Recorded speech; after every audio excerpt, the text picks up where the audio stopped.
How People Learn to Fly by Fran Hodgkins. When you see a bird flying, do you dream about flying too?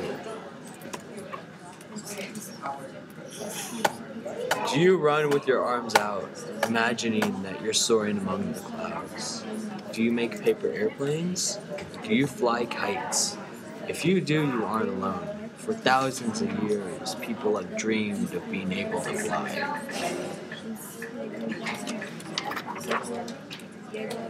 They watch birds and bats soar. They imagined people and other animals that could fly and told their stories about them.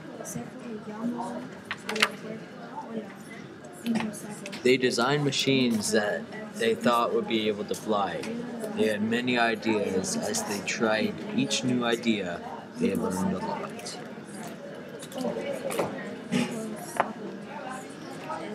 They learned about gravity. Gravity is the force that keeps everything on Earth's surface. Because of gravity, things have weight. If there were no gravity, people, dogs, cats, and everything else would go floating off into space. Gravity keeps us on the ground, even if we would rather be floating. People also learned about air. Air is made of tiny particles called molecules. When you walk or run, you push through air molecules.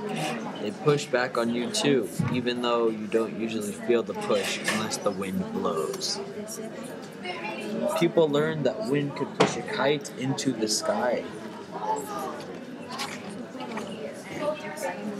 When air molecules push back onto a moving object, that is a force called drag. And you can feel drag for yourself. Hold out your arms, now spin around. Feel the push of air on your arms and hands. That's a drag, like gravity. Drag works against objects that are trying to fly.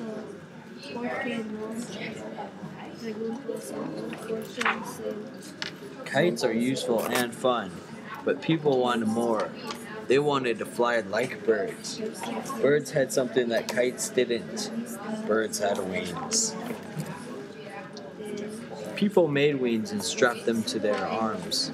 They flapped their arms but couldn't fly. They built gliders, light aircraft with wings. Some didn't work, but some did. Gliders that worked best had special wings. These wings were arched on both top and bottom. The air pulled the wings above and pushed the wings from below. When the wings went up, so did the glider. Arched wings help create a force called lift. Lift is the force that keeps birds and gliders in the air. Most gliders have long, thin wings. The wings create enough lift to carry the aircraft and its passengers. Gliders usually ride the currents of air. Gliders usually ride currents of air the same way a hawk soars. Gliders are very light, and long wings and air currents can give them enough lift to fly, but to carry more than just a passenger or two. An aircraft needs a lot more lift. The question is, how do you create the lift? The engine is the answer. An engine is a machine that changes energy into movement. Forward movement that an airplane needs to fly is called thrust. More thrust makes an airplane move forward faster. Faster creates more lift. And more lift, an airplane can carry more weight, so an aircraft with an engine can carry passengers and cargo. In 1903, the Wright brothers figured out how to get wings and an engine to work together in order to give an airplane enough thrust to fly. They made the first powered flight at Kitty Hawk, North Carolina. Since then, people have made airplanes that can fly faster than sound can travel. They have made airplanes that can fly all the way around the world without stopping. Today, thousands and thousands of people travel in airplanes every day. People really have learned how to fly. The end.